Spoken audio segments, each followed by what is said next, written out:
UNI3 Colombia le da la bienvenida al presidente de la Confederación Nacional Comunal, el dirigente social y profesor Guillermo Cardona Moreno, quien durante este semestre estará animando el aula Taller Acción Comunal, Asunto Mayor. En ella podremos conocer en profundidad todos los aspectos propios de la acción comunal. Cordialísimo saludo para toda la comunidad educativa de la UNI3 Colombia. Hoy nos encontramos con una persona muy querida, muy especial, una persona que es el presidente de la Confederación Colombiana de Acción Comunal. Tengo que decir que tengo el gusto y el placer de ser su amigo hace muchos años y le pedimos el favor que este semestre nos acompañe con el aula taller sobre formación para el ejercicio en la vida comunal. Muchas y muchos de ustedes nos han solicitado este espacio. El apreciado amigo, profesor, dirigente social, Guillermo Cardona tiene una trayectoria muy interesante.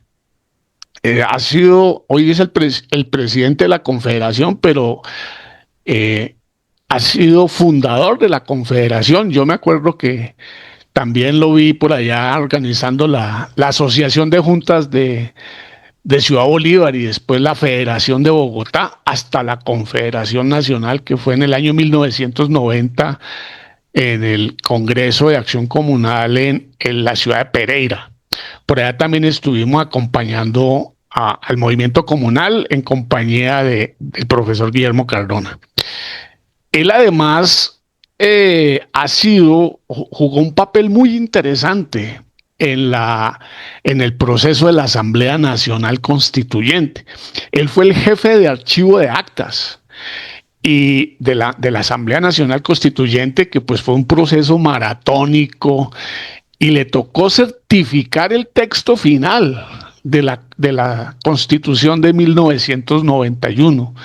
Guillermo es una persona que pues, tiene una formación constitucional muy amplia, pues por todo su proceso y además porque ha participado de muchos espacios, siendo también presidente del Consejo Nacional de Planeación, bueno, integrante y creo que fue presidente también del Consejo Nacional de Planeación, y en la actualidad también trabaja como investigador. Tiene una amplia trayectoria. Yo conozco por lo menos unos 8 textos que ha producido en el campo de lo comunal y de lo social y comunitario. Y actualmente también nos acompaña a la Universidad Nacional y a la Universidad del Rosario como investigador. Entonces, es una persona con una trayectoria muy destacada en el campo de la acción comunal, pero especialmente es una persona que le ha dedicado la vida con mucho cariño, con mucho compromiso a todo el tema de la promoción social y comunitaria.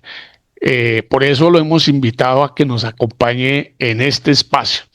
Es la persona más idónea, más capacitada en este campo para poder dirigir este espacio de formación en el campo de lo comunal. Profesor Guillermo, bienvenido. Buenas noches, profesor Miguel Galvis.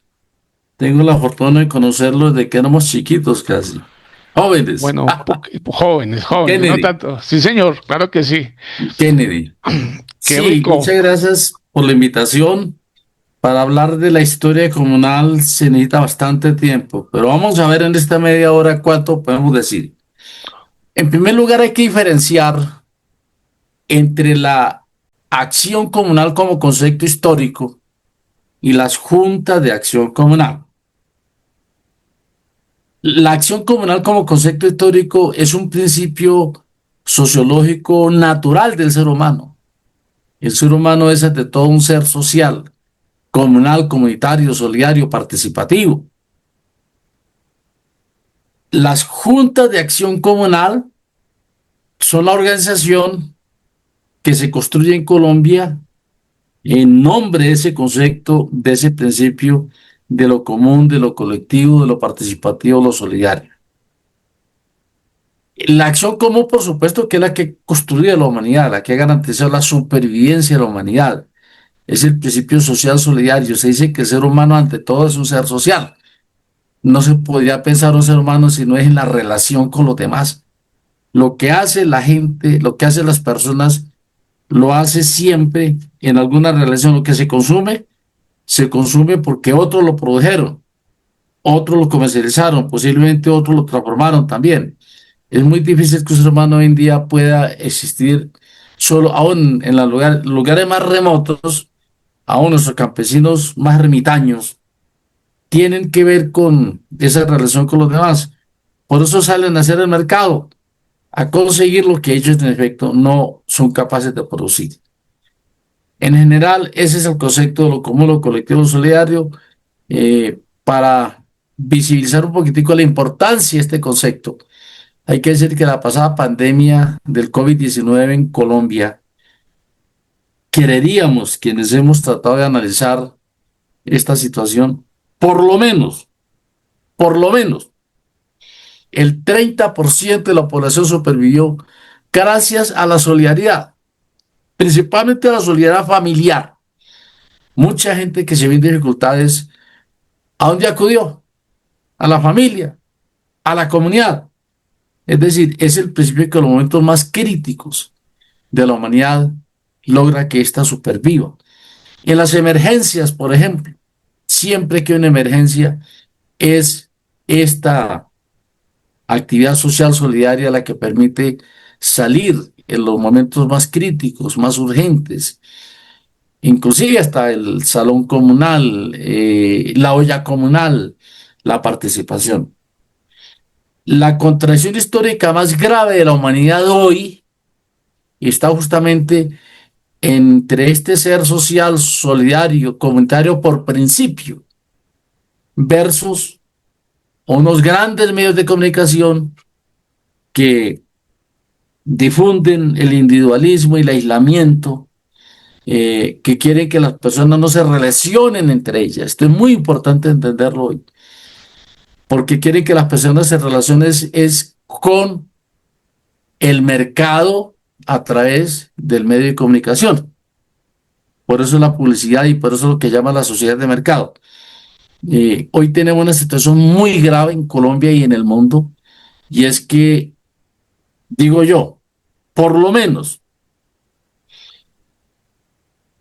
las personas mayores de 40 años están secuestradas por los medios de comunicación. Cada persona en promedio, decían estudios de hace 5 años, no sé hoy cómo están esos estudios, está perdiendo más de 6 horas diarias viendo televisión. Y un poco también se han venido dejando secuestrar por la virtualidad. Y bueno, las personas menores de 40 años están perdiendo ya alto porcentaje de su tiempo. Yo creo que más del 70% de su tiempo en la virtualidad tóxica, porque no es que la virtualidad sea mala ni que la televisión sea mala por sí misma. Lo malo es que se utilice para desintegrar los principios de lo común, lo participativo, lo solidario, y se estimulen solamente los intereses del gran mercado. Por fortuna, la virtualidad contribuyó a que estas comunicaciones avanzaron un poquitico en ese sentido, porque lo que han sido la televisión y la radio son de una sola vía. Es decir, el ser humano solamente tiene la opción de escuchar, pero no de controvertir, de hablar, de interlocutar con ese medio.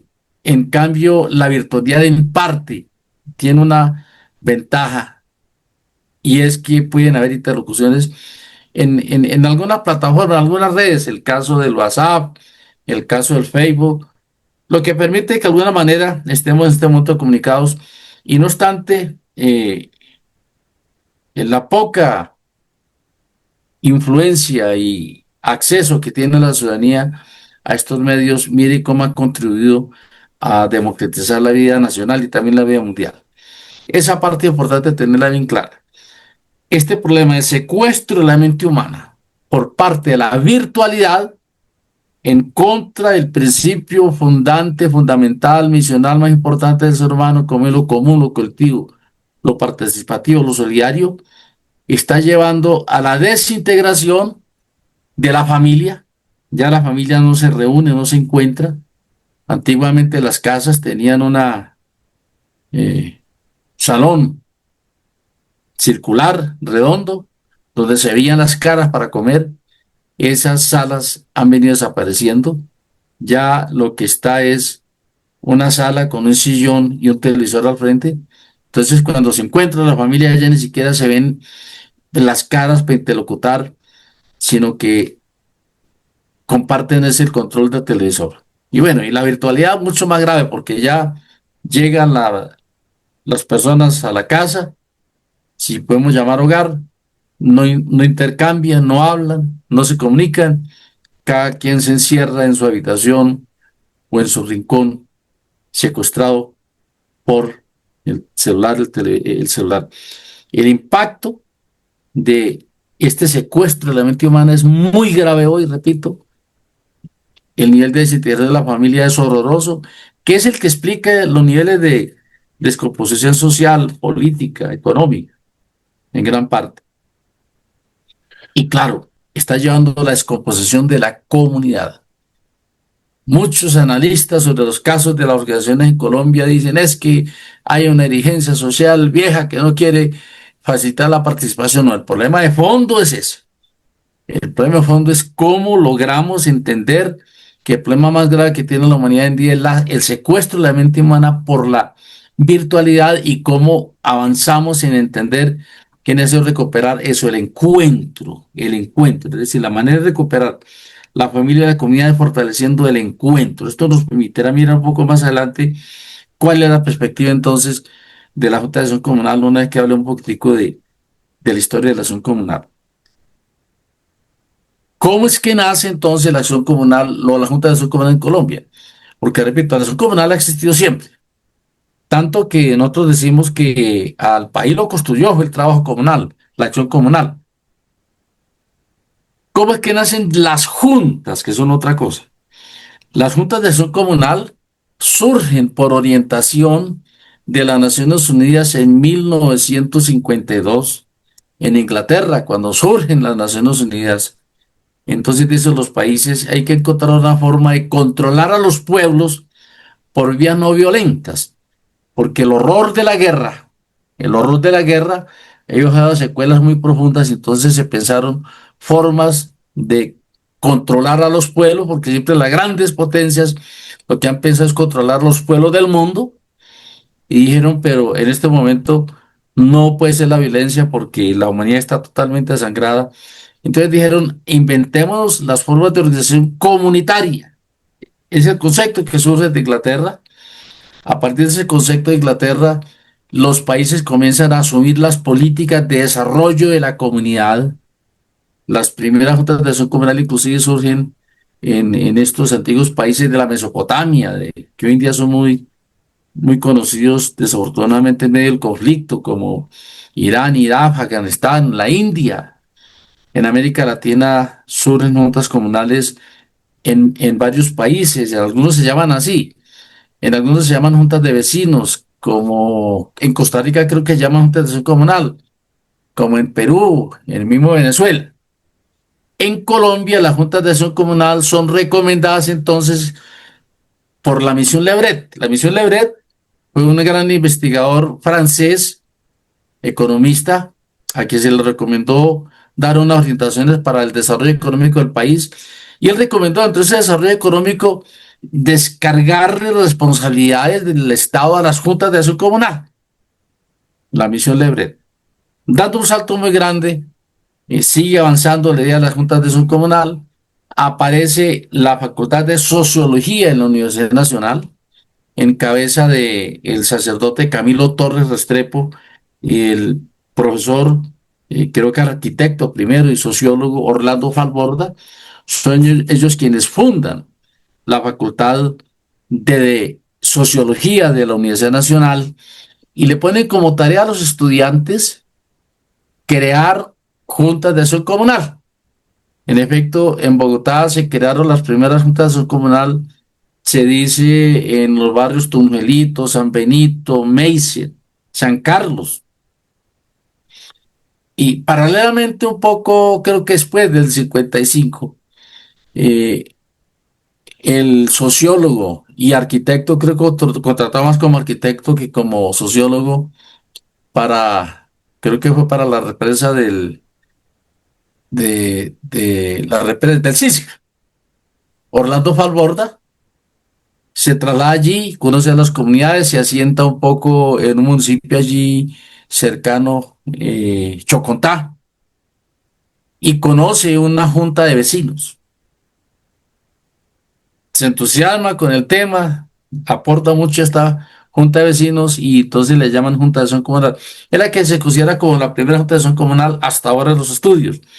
Porque también hay que decir que en los acuerdos de los guerrilleros liberales del Llano, en un documento que se llama la Constitución Liberal del Llano, también aparecen los registros de crear juntas en barrios y en veredas, un poco como puntos de encuentro de la comunidad.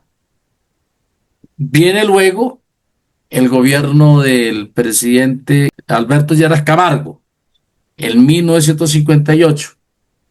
Estaba en proceso de negociación la paz entre liberales y conservadores y le destacan a la acción comunal una enorme misión: facilitar el proceso de paz en las zonas de conflicto.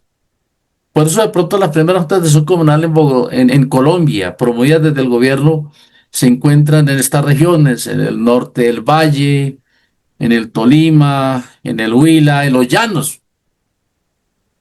Y se promueve la acción comunal, algo muy importante, como el punto de encuentro de quienes antes no se podían ver entre liberales y conservadores.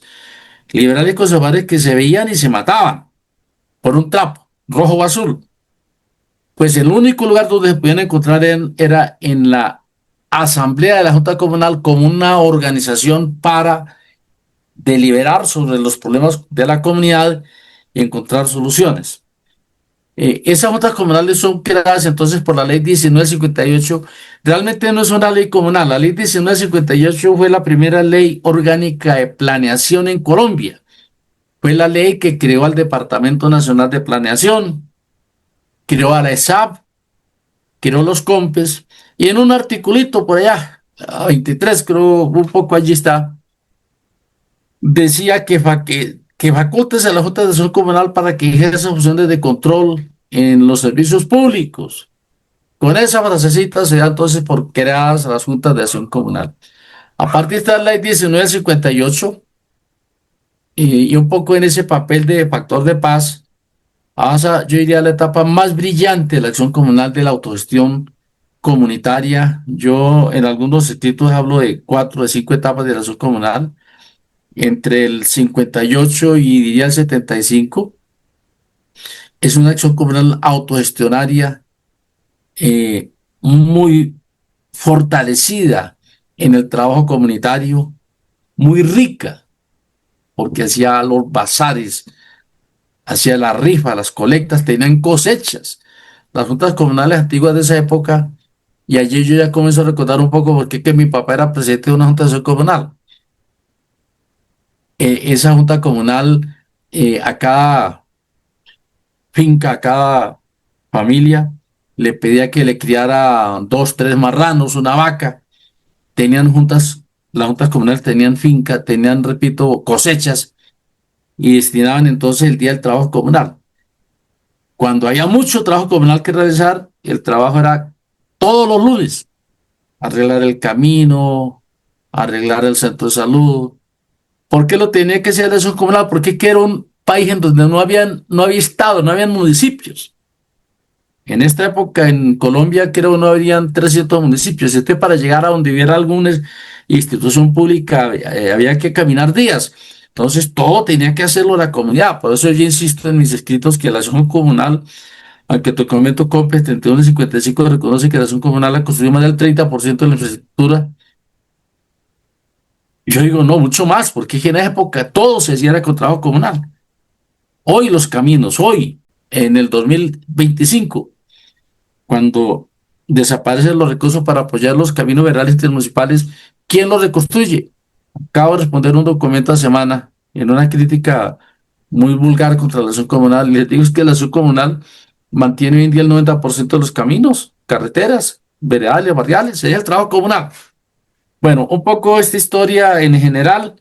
eh, Hablo yo rápidamente de cuatro momentos. Repito, el primero, el floreciente, la autogestión del trabajo comunal entre el 68 y diríamos el 75.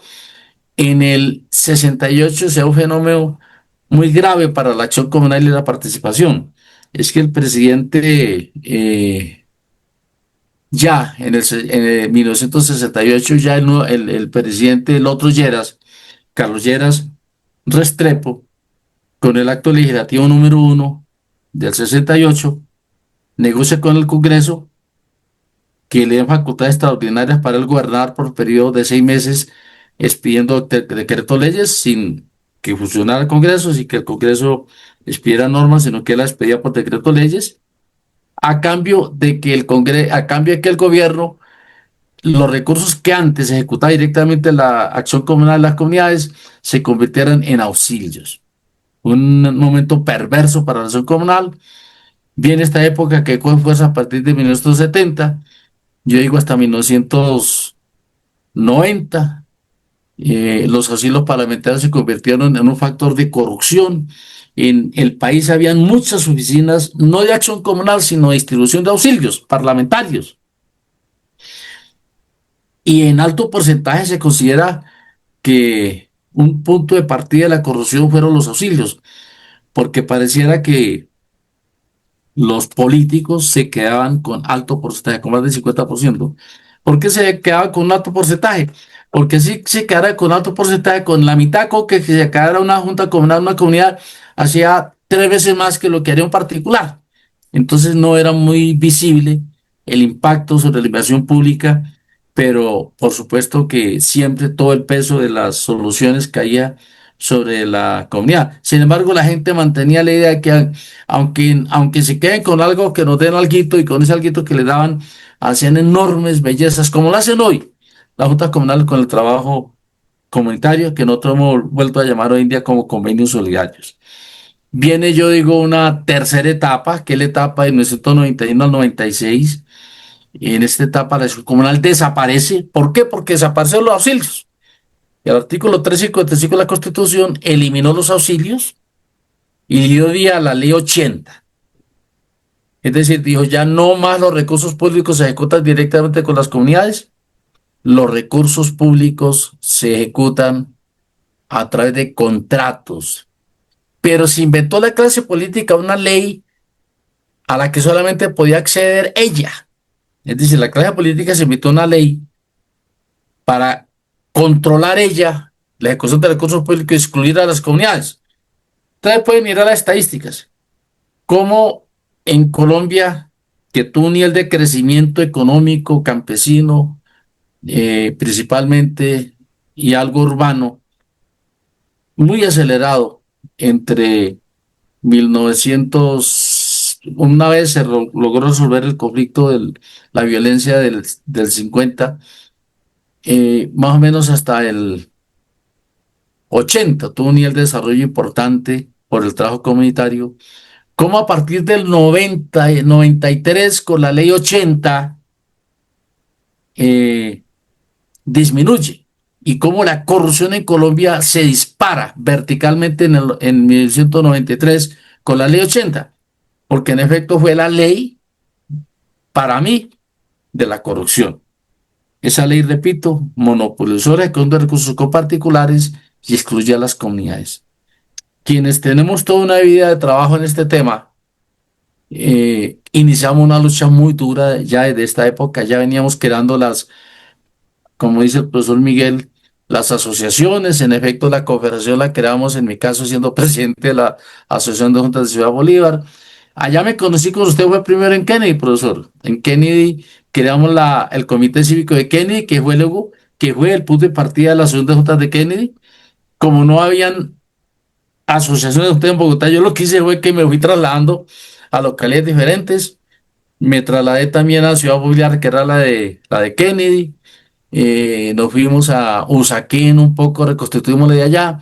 Cuando ya teníamos esas dos juntas que eran la de Kennedy, la de Ciudad Bolívar, la de Usaquén, la de Fontibón, bueno, eran seis. Sí, esas son juntas con creamos la Federación de Bogotá y crear la Federación de Bogotá creamos la Confederación Nacional Comunal, pero antes no se llamaba Confederación Comunal. Tal vez usted recuerda, profesor Miguel, Comisión Nacional de Seguimiento. Con esa Comisión de Seguimiento es que estuvimos en Pasto, luego estuvimos en Valledupar. Valledupar, que fue una confrontación muy dura. Ya cuando comenzó a haber organización comunal fuerte, y hace parte de la historia que pocos recuerdan, ya habían realizado, en Valledupar realizamos el 10º congreso. Ya se habían hecho 8 congresos antes, pero los congresos anteriores nacionales eran de funcionarios que delegaban las oficinas regionales del interior. Ya los que veníamos como con un indicador de rebeldía, dijimos, ¿cómo así que los congresos comunales son de funcionarios? Elegimos delegaciones ya con la federación que tenemos creadas o comisiones de seguimiento de los departamentos y ya Valledupar llegaron 2 delegaciones, 2 grupos de delegaciones, las que iban desde el Estado y las que iban desde el proceso de creación de la confederación, que éramos la Comisión Nacional de Seguimiento. Pues allí llegamos los más beligerantes y activos, éramos los de la Comisión de Seguimiento, porque llegamos con muchos problemas en bus, los otros llegaron muy cómodos en avión, nosotros llegamos ya, sabemos a qué hoteles fuimos, nos metimos a los hoteles, nos tomamos los hoteles. Eso nos generó una confrontación muy dura, porque nosotros llamamos cuando eso ya coordinadora de salud comunal. Recién cuando eso había sucedido a la coordinadora guerrillera. Entonces salió la versión de que allá no había llegado la coordinadora comunal, sino la coordinadora nacional guerrillera, militarizaron la ciudad, tocó que llegar luego a Valledupar. Usted recordará, profesor Miguel, el alto comisionado de paz, el senador Niño Díez, que era Jaime Niño presidente, Díez, que después fue ministro de del Educación. Congreso. Recuerdo que ya estaba Ernesto Samper Dos Pinitos también, y una comisión de negociación de alto nivel. Recuerdo que Ernesto Rojas reconoció de paz y negociamos que nosotros quedábamos en los hoteles en que estábamos, los otros tuvieron que conseguir el gobierno que tal de otros hoteles y que haríamos el Congreso conjuntamente. El momento más importante de visibilización, una opción alternativa comunal solidaria fue ese Congreso. Y los que estábamos allí no éramos ni izquierdosos, no, simplemente éramos comunales que peleamos por la autonomía. Ese fue un momento muy importante, ese Congreso de Valledupar, ese fue en 1987. 87. Bueno, de allí salió un poco ya más en firme la idea que era la Confederación Comunal. En efecto, la creamos un 20 de junio del 90 en Pereira, pero siguiendo con los momentos comunales, ya caminábamos, la acción comunal participó de manera muy importante en las mesas de preparación de la Asamblea Constituyente del 91 y ese Congreso de creación de la Confederación Comunal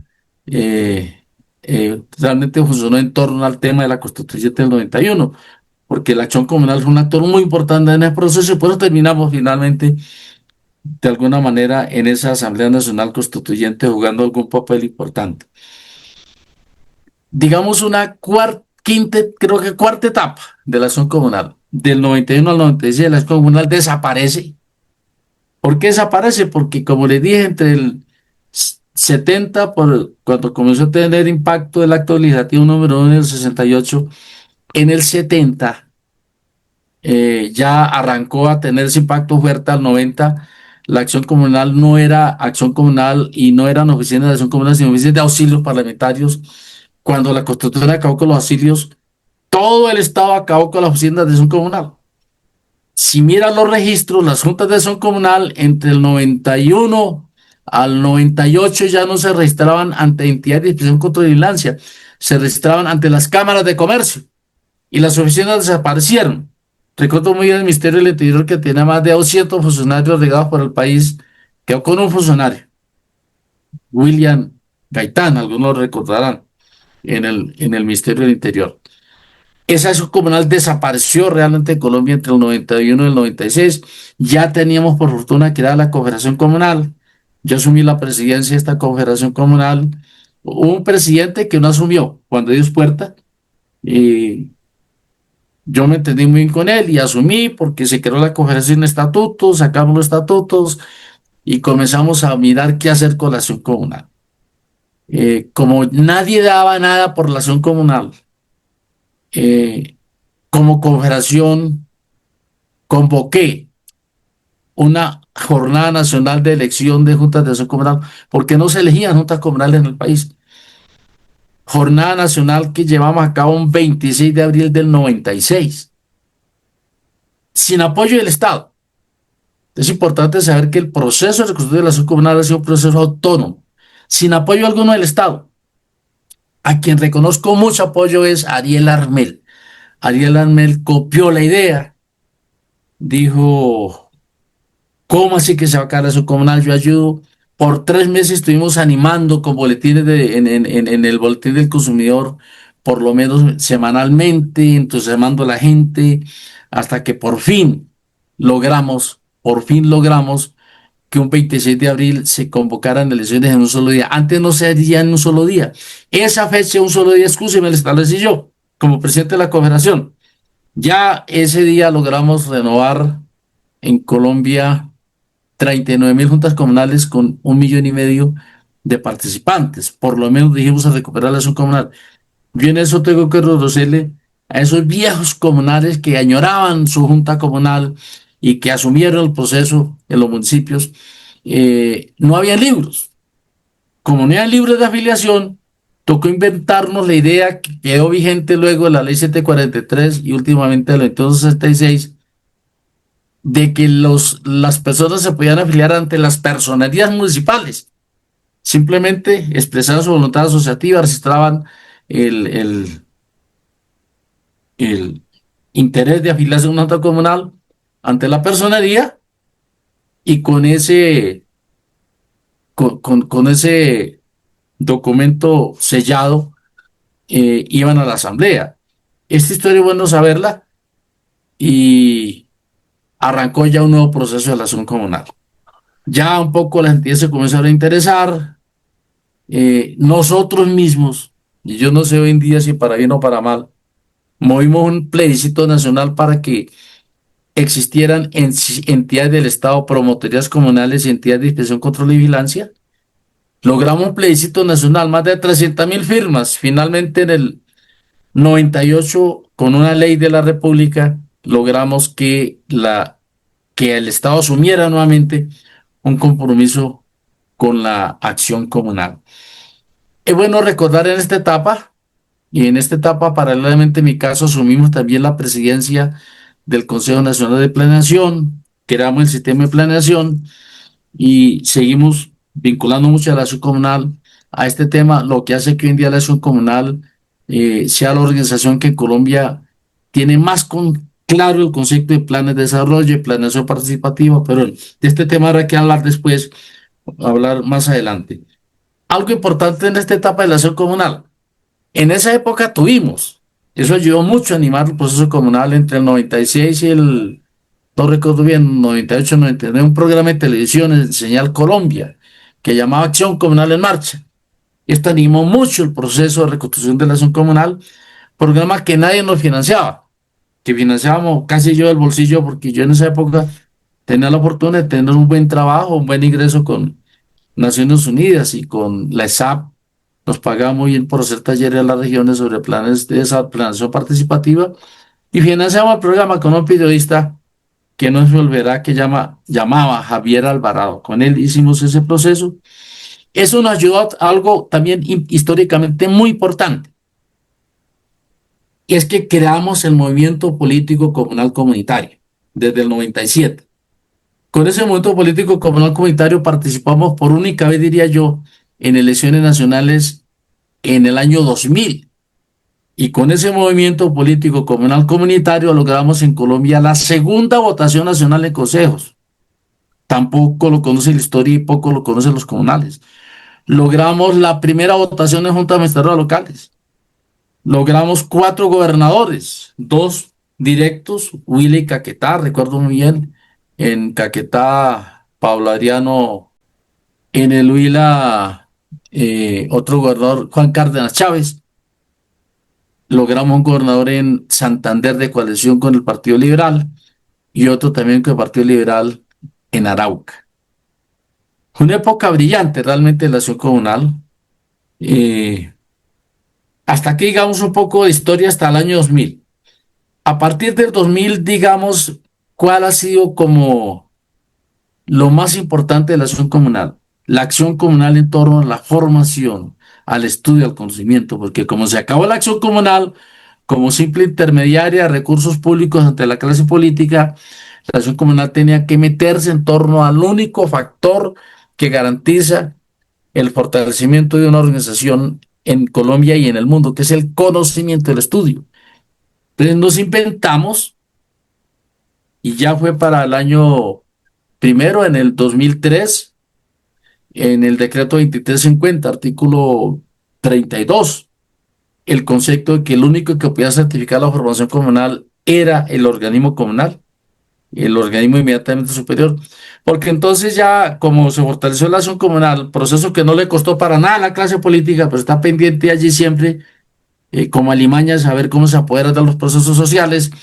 Entonces cogieron, destinaban siempre, siguen destinando mucho recurso público con destino a la formación comunal, pero para ejecutar recursos y contratos con amigos de ellos que nada saben de acción comunal.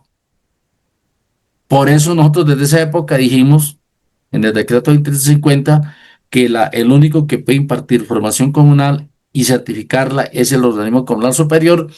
Y finalmente la ley 2166 del 2021 dijimos, ningún proceso de formación comunal se puede hacer sin un acta de concertación con el respectivo organismo comunal.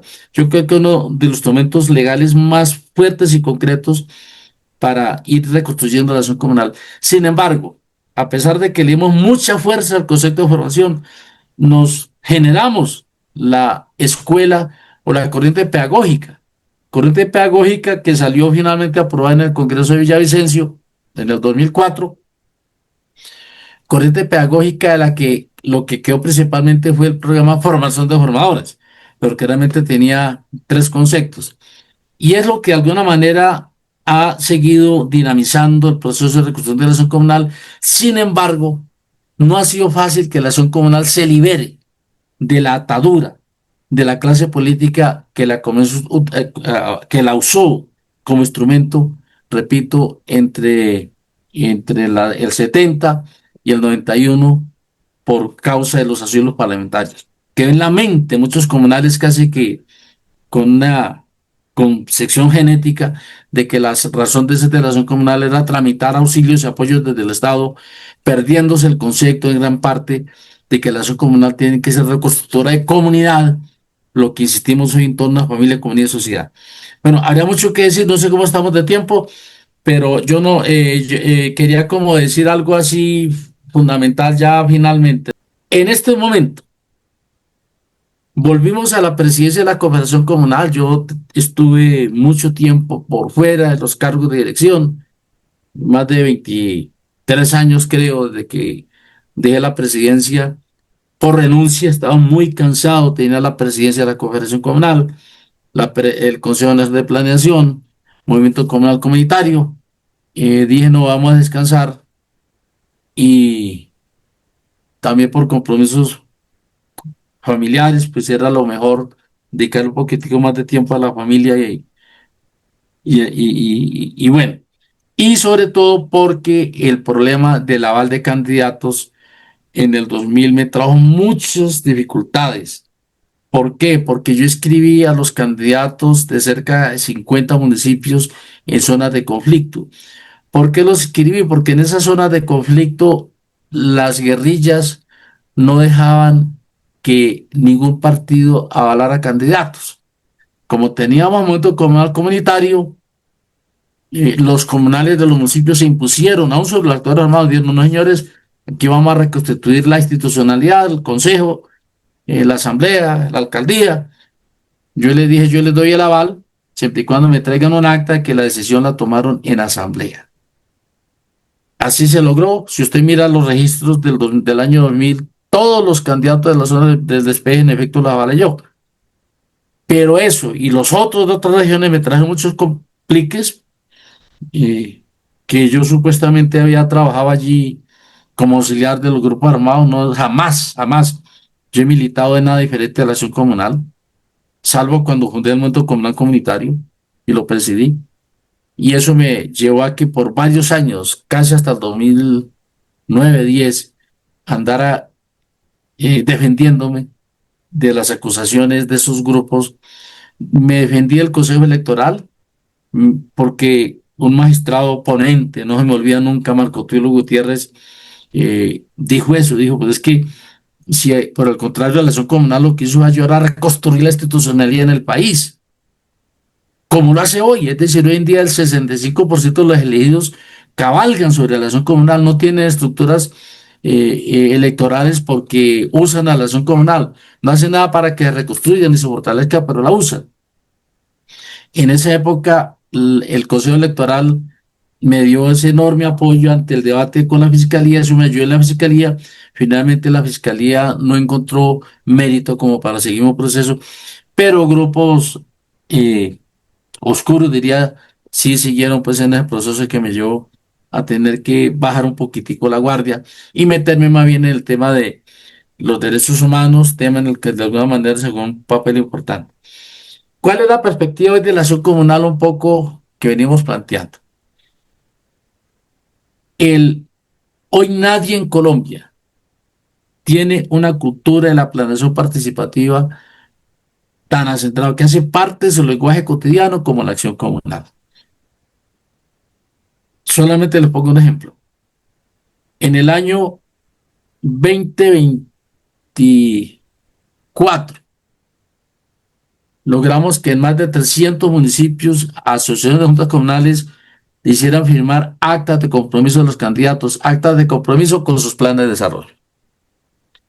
Pero logramos luego que en cerca de 600 municipios las asociaciones de juntas construyeran su plan de desarrollo estratégico que lo establecimos nosotros en la ley 743 del 2002, que fue en buena medida nuestra autoría, hoy copiada prácticamente por la 2166.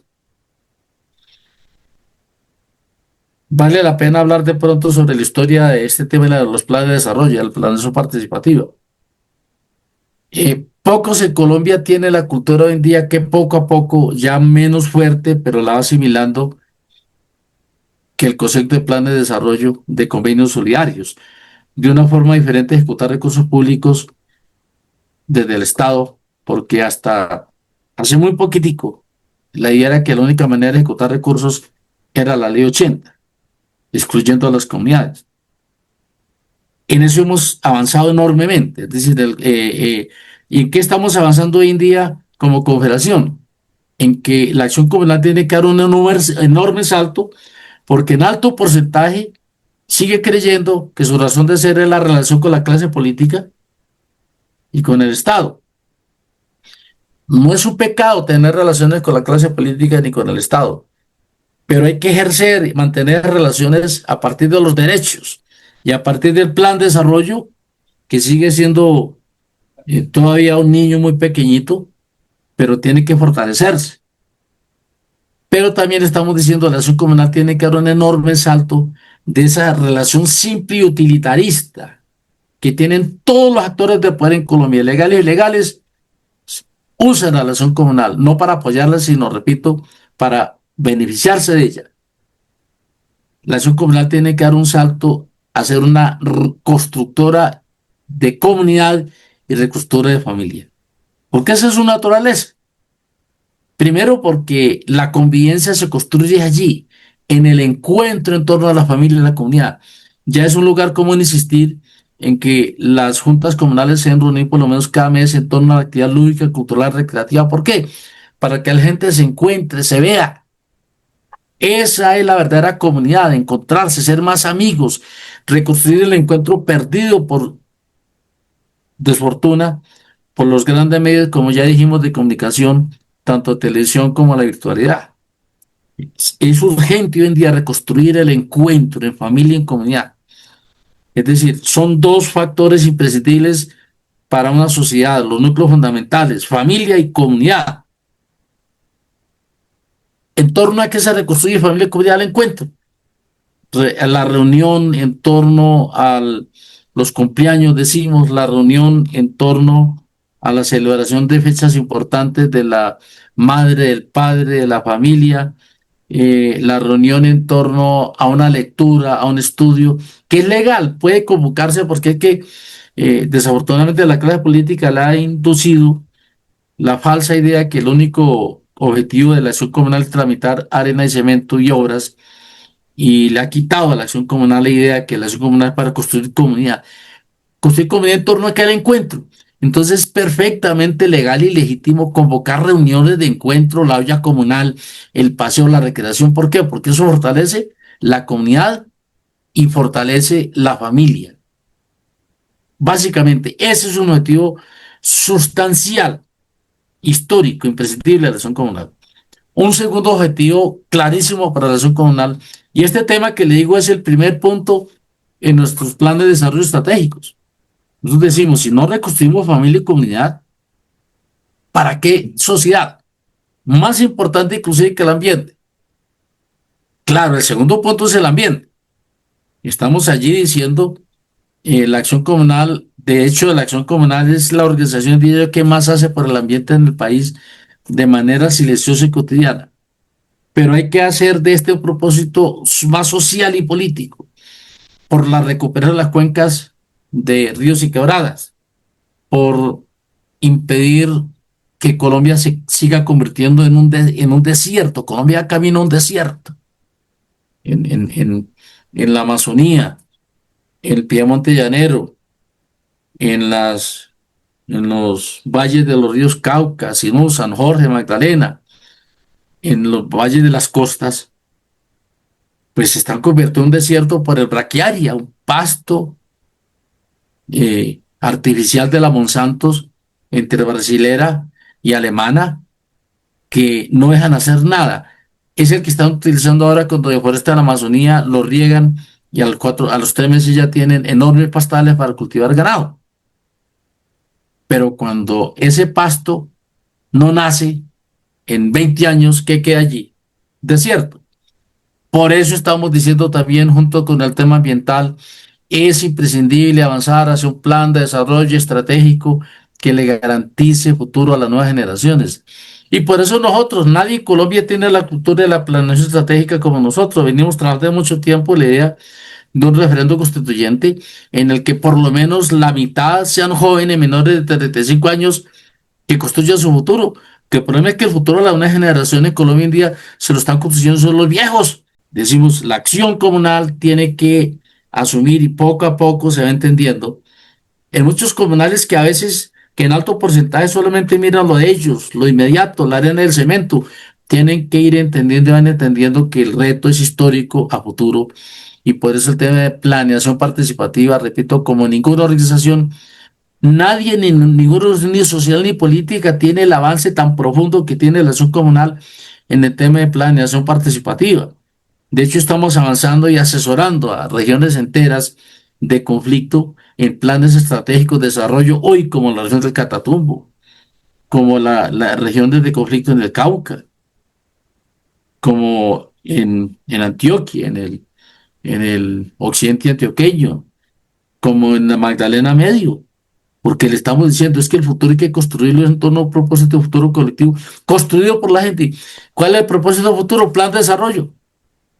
Plan de desarrollo que se convierte en referente de actuación del Estado hacia la comunidad, pero también referente de actuación de la Junta Comunal de la Comunidad hacia el mundo exterior, clase política y Estado, en donde el eje allí, por supuesto, es el mandato programático.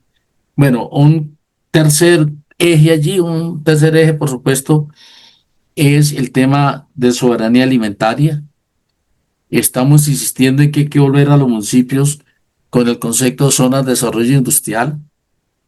Es decir, aquí pareciera que los mismos actores alternativos pareciera que asumieron que somos simplemente un mundo de consumidores que fue la tarea que nos impusieron la Thatcher y Reagan en el 80 cuando apareció el modelo que llaman el modelo neoliberal, que nos dijeron, ustedes no produzcan, solamente consuman, y entonces desaparecieron las zonas industriales.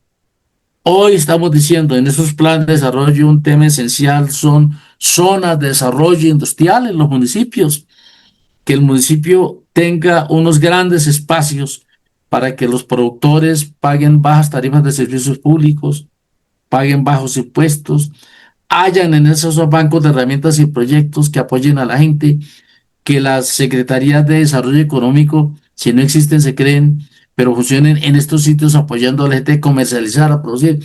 Es impresionante ver en muchos municipios cantidad de gente con excelentes iniciativas, porque la gente sí quiere hacer cosas buenas y producir, pero no en solo apoyo del Estado, porque los recursos públicos se los consume la politiquería del clientelismo a través de OPS y no en desarrollo económico.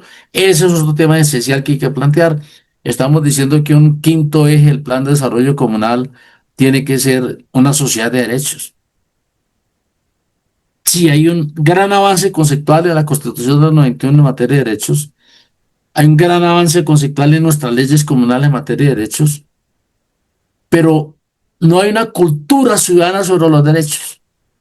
Es impresionante, yo que recorro el país todos los días hablando con la gente de derechos tan elementales que nosotros hemos introducido. No han sido gratis estos derechos.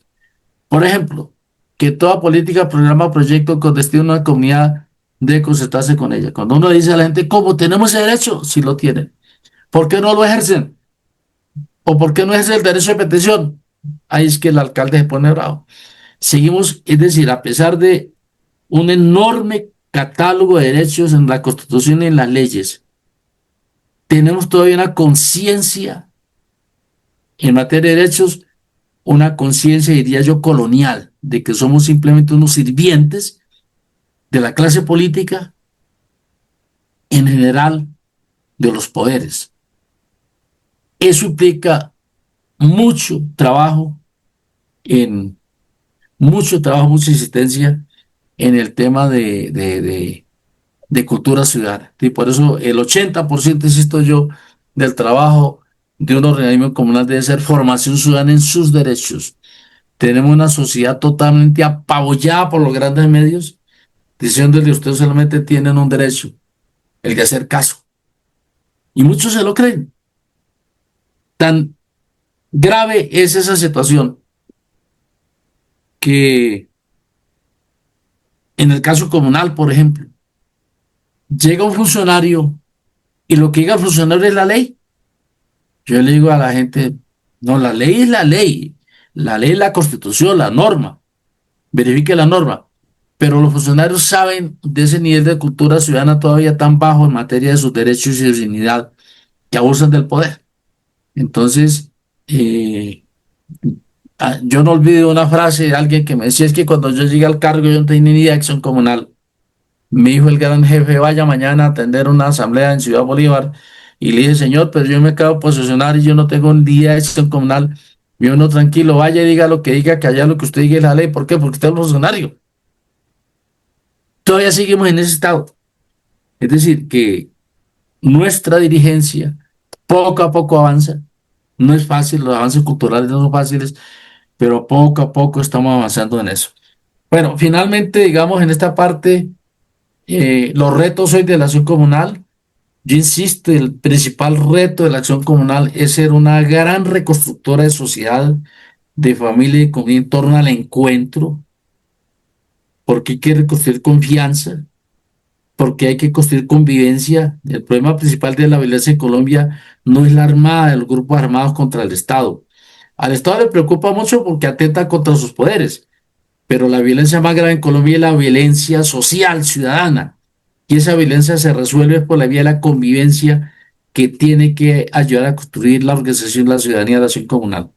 Es un primer reto, reconstrucción de familia, convivencia social, reconstrucción del encuentro de la comunidad. Un segundo eje fundamental sigue siendo el plan de desarrollo, porque el futuro hay que construirlo. Es decir, no hay en Colombia ni en el mundo una cultura de la planeación del desarrollo de la sociedad civil.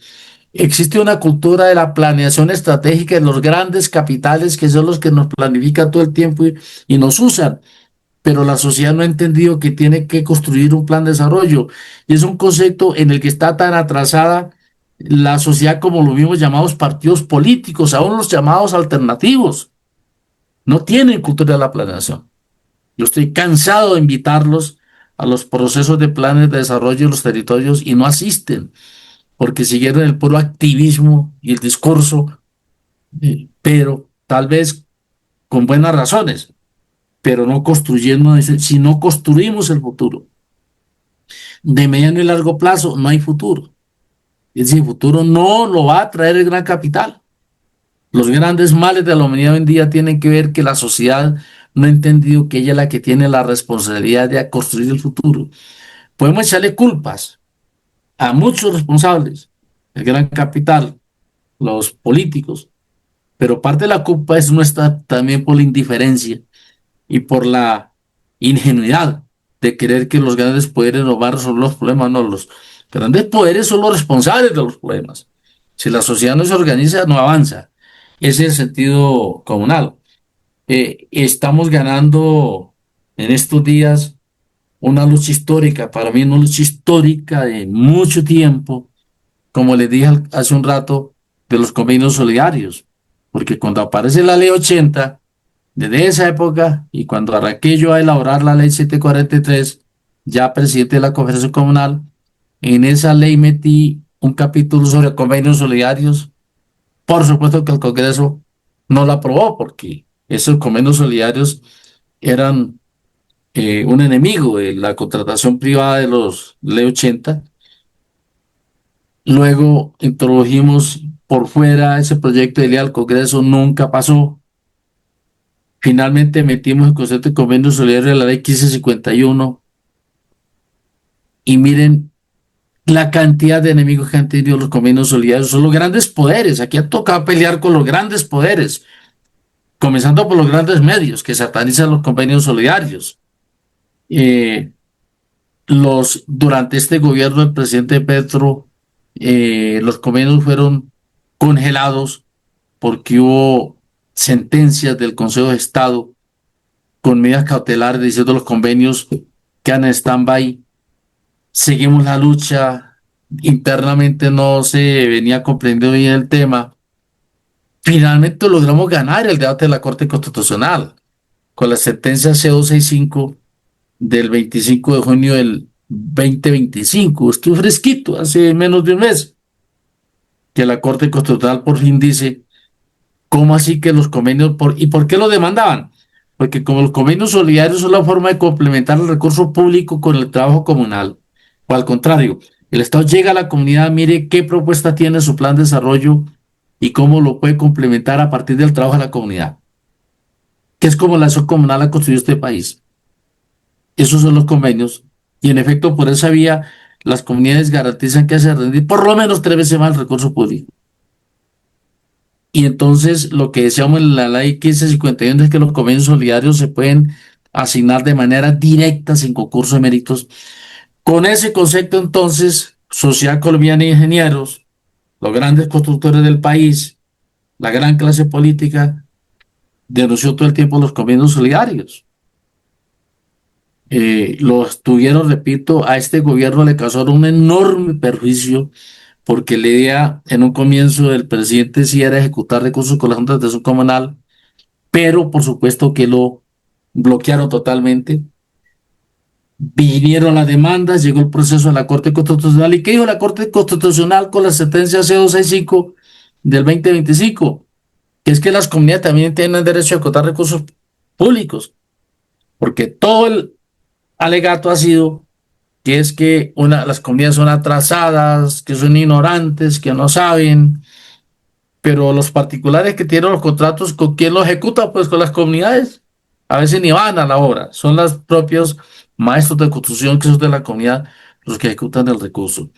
Y en segundo lugar ha hecho la Corte, que es que la acción comunal tiene como pocas una historia, un raigambre histórico, es el término de la Corte Constitucional, en la solución de necesidades de las comunidades, que porque no van a tener derecho ejecutar recursos de manera directa.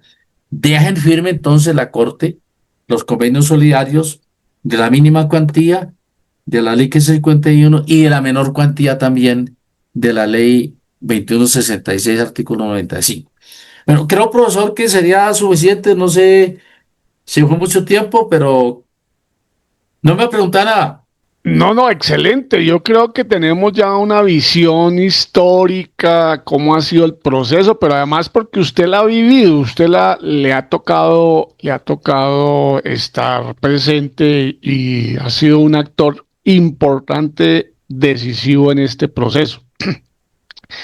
Creo que una de las tareas que tenemos desde UNI3 Colombia es que yo creo que el número de dignatarios hoy en las juntas de acción comunal, hay un número muy importante que son mayores de 50 años. O sea, son personas que ya están próximos a llegar a la tercera edad o estamos en la tercera edad, que es la edad que decimos que puede ser la mejor edad, la mejor época de nuestras vidas.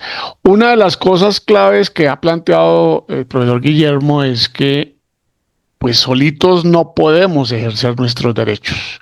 Nos toca organizarnos y en lugar de montar unas nuevas organizaciones de adultos mayores, lo que hemos propuesto es fortalecer las juntas de acción comunal y dentro de esas juntas reivindicar, crear los comités de personas mayores, de adultos mayores, y desde ahí visibilizar nuestros derechos, porque tenemos muy claro que ese es uno de las metas y de los propósitos ¿Me permite de algo, profesor? sí señor, claro que sí, uno de los Como, propósitos de la UNI3. Sí señor, tiene la como una palabra. frase de cajón. Nadie en Colombia tiene una propuesta más seria y estratégica para las juventudes, que es el Plan de Desarrollo Estratégico de Largo Plazo, es más, construido a partir de la legislación comunal, que es la que sí habla de planes de desarrollo estratégico de largo plazo, porque ni la Constitución, y es un tema de plan, de historia de la planeación que tenemos que hablar en otro programa, la Constitución no habló de planes de largo plazo, habló de planes a 4 años.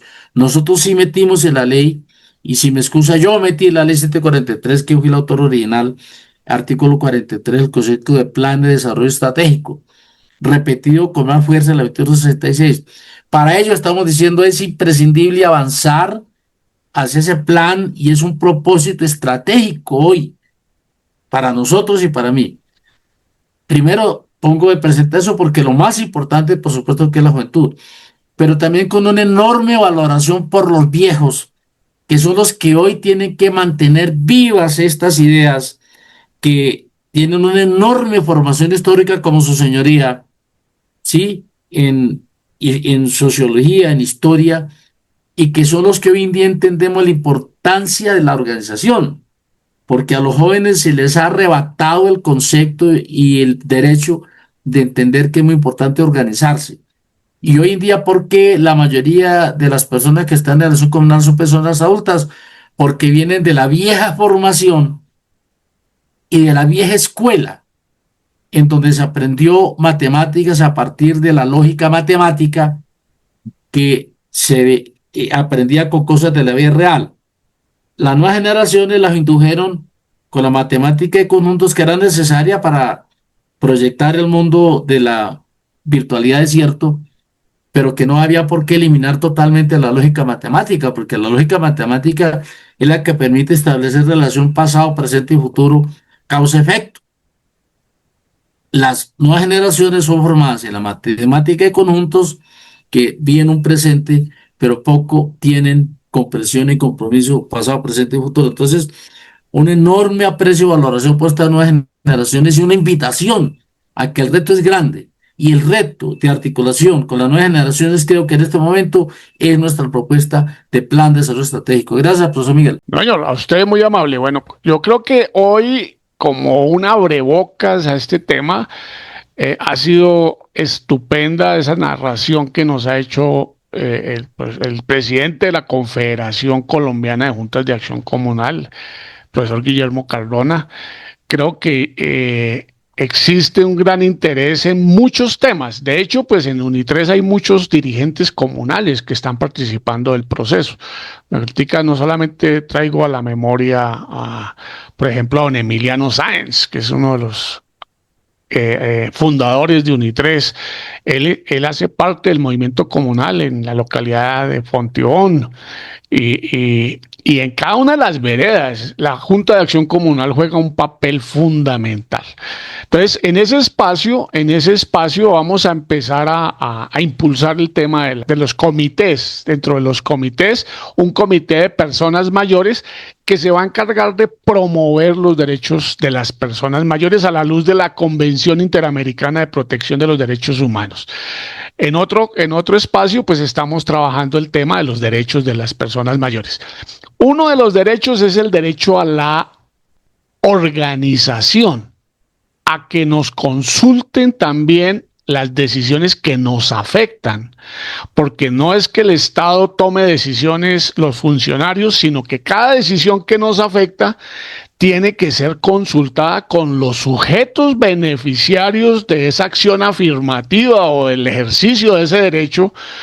Y ahí, si estamos organizados y si las juntas se fortalecen, que ya tienen un nivel de organización muy importante porque no están solitas, no están aisladas, en cada municipio hay una asociación y esas asociaciones municipales están organizadas en federaciones departamentales y esas federaciones departamentales van a la confederación y el presidente de la confederación es la persona que va a estar acompañándonos este semestre, explicándonos de una manera muy clara, muy sencilla y a partir de su propia experiencia, este tipo de crecimiento organizativo que es fundamental para cualquier proceso de desarrollo social.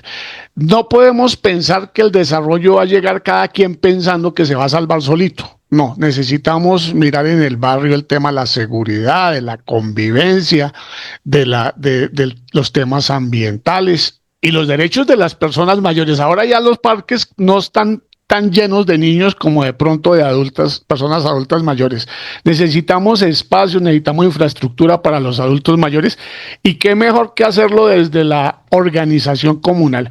Yo le doy un inmenso abrazo y una gran gratitud al profesor Guillermo que nos haya en el día de hoy hecho esta introducción. Las invito y los invito a que le dejen comentarios, le pregunten cosas.